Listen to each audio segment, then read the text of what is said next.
Well, let me start by saying what an honor it is to be presenting with these other presenters, and thank you to Dr. Nakahara and everyone in Tokushima. It's a pleasure to be here. I am going to keep my presentation as short as possible, and despite being a professor, I'm also going to try to keep it simple. In particular, I was thinking about this global pandemic and all of the many challenges we faced in this last year, and I started to think about exactly what it means for us in the world of ethical consumerism and what it has meant for me. So I'm going to start by just giving you a sense of what I do, because not everyone is familiar with my work, and as a public sociologist, and then how my research began on ethical consumerism and what my intention has always been, and then how it has shifted more recently, in part because of these global challenges we face. And then I want to wrap up by talking about how I think these global challenges present us with opportunities. These were very hard lessons, I think, for us to learn, and I think we're still learning them. I think many places experience challenges on multiple levels, not just the pandemic. And so I'm going to walk through what I think ethical consumerism can offer us as a lens for looking at broader challenges. So let me start by just mentioning that I'm a public sociologist. So sociologists study everything, anything and everything that people do. And my focus is on ethical consumerism. But as a public sociologist, I am in particular committed to making sure that my research does not stay within the walls of academia. I am committed to building bridges out to publics locally and nationally and globally. I think that this is something that most academics should consider seriously, particularly when we face challenges that are as dire as they are right now. And ethical consumerism, while we haven't necessarily defined it so far at the conference, it really is just, very simply, a way for consumers to participate in solutions. We face so many global problems, and whether the solutions are around sustainability or justice or fairness or inequality or racism, this is just a way in which consumers can participate and be a part of those solutions, not solve the problems, but be a part, rather than just ignoring them. The largest obstacle that we face, or that ethical consumers face, is greenwashing, which has been mentioned before by both Rob and Gordon. And greenwashing is really just a kind of distortion. It is used mostly by the corporations or the companies themselves because it is less expensive than actually doing the sustainable or just practices, which can be costly in some cases. But it is also used by governments, and in some cases it is something that consumers also inadvertently take part in because it makes them feel like they're doing a bit more than they actually are. This greenwashing stuff is essentially, it is fantasy being mixed with reality, and I think that is the crux of many of our global challenges in the 21st century. And I'll give you an example here. Greenwashing, to be very clear, has become the norm. The vast majority of companies are overplaying their hand, are essentially saying that they are doing more than in fact they are doing. In this case, you can see a couple of ads from Chevron. This is a global petroleum company that there's very clear data that it's in some very sticky environmental and social issues across the board for decades. And yet, they still have ads like this, featuring people who are committed to doing better, for the environment, etc. And they even sponsor some very thoughtful in the U.S. media outlets like National Public Radio or PBS, public broadcasting. And so consumers are often left to fend for themselves. And this is not easy for consumers. I often tell people that I have researched in this area for at least 2 decades now. This is what I focus most of my time and energy on. And when I walk into the supermarket or I get online, I myself am completely baffled by most of what I face. So this is just a little bit of what a consumer has to make sense of. It's not necessarily greenwashing directly, but it's the idea that there are so many brands that are attached to major corporations that they have no idea. They see the brands, and they don't know that those brands are just like the part of the 25 faces of Pepsi, or the 89 faces of Nestle, or the 44 faces of Unilever or Johnson and Johnson. They have no idea, and in many cases the companies don't have to tell them. So really, when I'm doing this research on ethical consumerism, the main point of the research is to help consumers navigate greenwashing. And I believe while there are labels, eco-labels and so forth out there, I just don't think that they are enough for any country. That these sustainability rating systems that are popping up all over the world, here in the US, in Australia, in the UK, in various parts of the world, that these rating systems are essential to pierce through the greenwashing, to allow consumers to see the honest assessment of these companies. And some of them are honestly doing good work, and they should sincerely be rewarded for it. But if we can't tell the difference between the ones that are doing the good work and the ones that are just saying that they're doing the good work, then consumers are really left in an untenable position. So my initial research started even with an earlier question, which is what can anyone do to make a difference in the world? And that turned into a book called The Better World Handbook. But it was a big, thick, unwieldy tome of 400 pages of actions people could take, and it was nice and well-intentioned, but almost all of the feedback that I had gotten was around 3 pages in that book that dealt with shopping. And I understood that demand was important.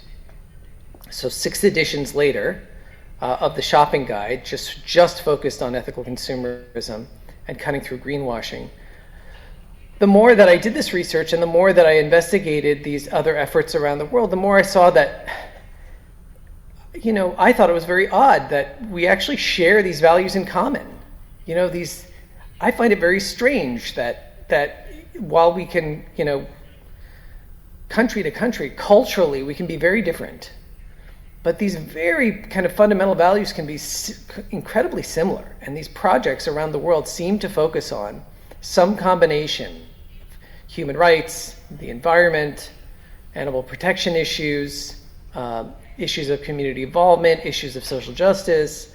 They have various ways of reframing those, but they seem to be quite common. And it gives me hope that, in fact, people around the world are looking at these in a common way. So when I research these, and I use all publicly available data so that other people can see the data as well, I translate that into these A to F rankings for consumer categories. And then I release them to the public so that we can see, okay, when clothing is concerned, Patagonia is doing fairly well versus Walmart, who keeps showing up in the news as turning over a new leaf and doing better than we thought and so forth, but essentially greenwashing.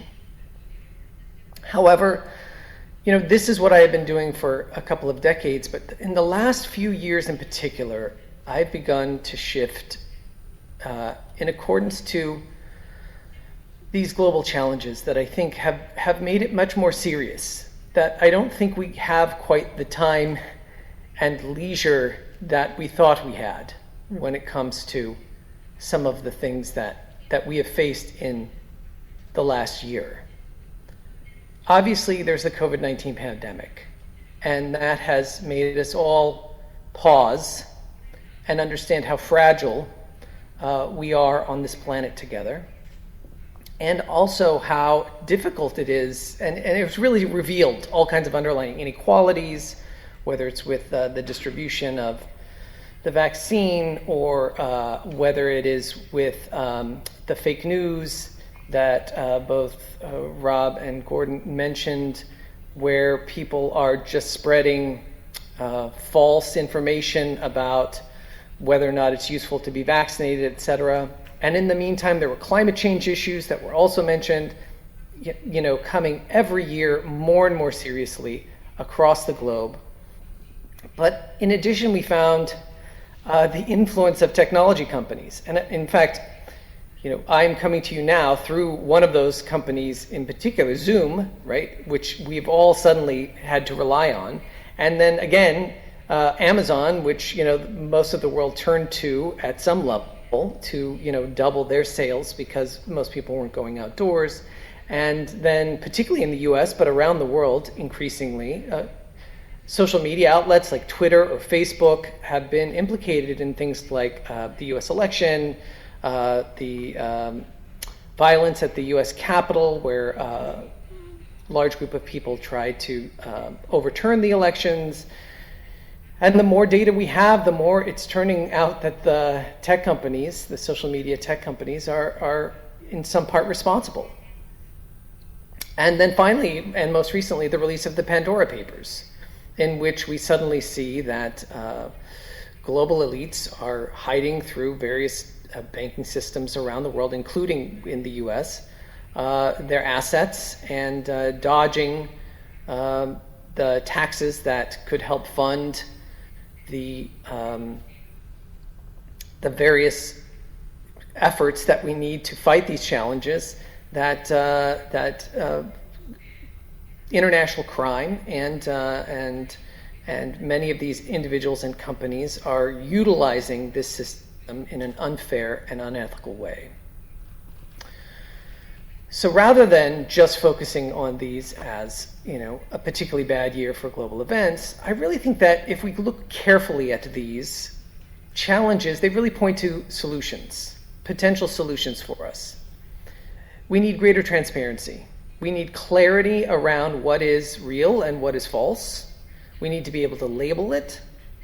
We need to be able to have more engagement in our democracy so that it can't be so easily undermined by a demagogue of any kind.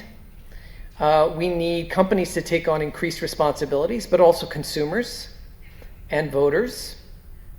And we need some level of global cooperation. We had, for the past 4 years, President Trump, who really shook up the democratic nature of our election system, but we are not alone.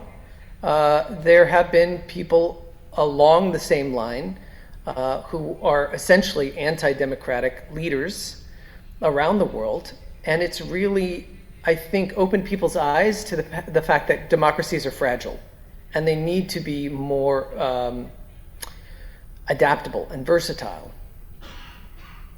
So here's what I have been working on to address this.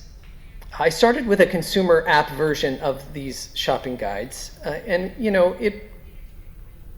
it's interesting, and it's nice that people can carry this around in their pocket for free and they don't have to buy the book and so forth. But that was just really the kind of beginning of getting this work to be updated digitally to be useful for consumers. This actually led to, in particular, a secondary app, because in my country there has been so much controversy around media and what is fake news and what is real and what media can you trust and what media is left or right or center. So I created a project using the same template essentially that I use for ethical consumers, and rating, instead of companies, just companies across the board, rating media outlets. And there is publicly available data that rates the integrity of media, how fact-based that media is versus how opinion-based it is, and also how left or right it is.